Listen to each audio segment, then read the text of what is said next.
you know, I'm the Texans whisperer, and I feel like I need to discuss, the latest moves that they have. They went out there, they got Dalton Schultz, they got a nice tight end now.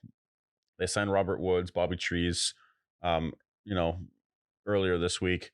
For the Texans, I'd like to like what I've done, and I'm excited to see how D'Amico Ryans is. I think he's going to be a really good head coach for the Texans.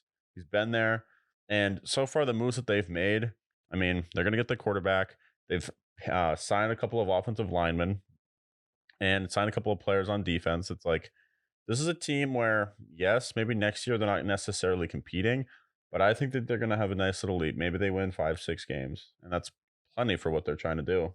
Yeah, for the Texans, because they've been competitive the past few years, but they really just need to get something going because that franchise has been through a lot of pain. Even when they had Deshaun Watson, they started to fall off pretty fast, and he was carrying that franchise. And then they had some pretty solid rosters. I felt like um, they were definitely elevated by coaching when it came to the Matt Schaub era, and I feel like that's something that Bill O'Brien doesn't get a lot of credit for. Was what he did with Matt Schaub Mm, and the right. Houston Texans and how he had them in games. What I think is inspiring me with the Texans, a couple of things. First of all, I like their moves. I like them that they signed Dalton Schultz.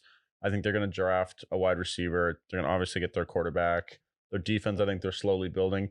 Mika Ryans is a defensive head coach, so I think if that one side of the ball is going to be better, the Texans' defense last year really wasn't as bad as it came off to be. No. But another thing is like you have the Colts who I don't know what the fuck they're doing. Congrats, you cut Matt Ryan to sign Gardner Minshew. Hey, we have talked about Minshew mania for many times. We love Gardner Minshew, and I hope he starts.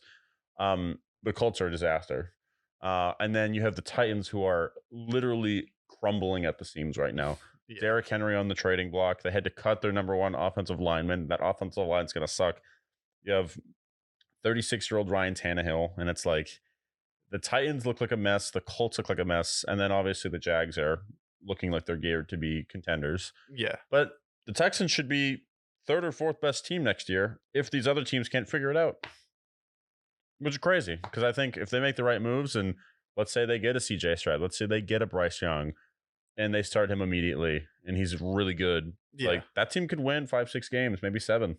Yeah. I mean, if you got the thing is with these running quarterbacks, if you get them like a guy, like if you Mm, go out there and you somehow wind up with Anthony Richardson, with Damian Pierce, and then he turns out to be a freak, and then you decide like maybe he is like Cam Newton mixed with Michael Vick, and then you have someone as big, strong, and fast. And then we've seen with Josh Allen, like if you're willing to put the time in with these big, strong quarterbacks, like with the Josh Allen build with Lamar Jackson and develop them, it's like they're some of the most lethal quarterbacks in the NFL. And he's tall. He'll be able to withstand the cold when he goes up north. So it's like, if you're the Texans, like, how patient do we want to be with this guy? And if we're patient, it's like he can win you a lot of games early on with his legs. And then we've seen weirder things than if the Texans are suddenly good next year, because there are a lot of teams last year that just came out of nowhere that were really good.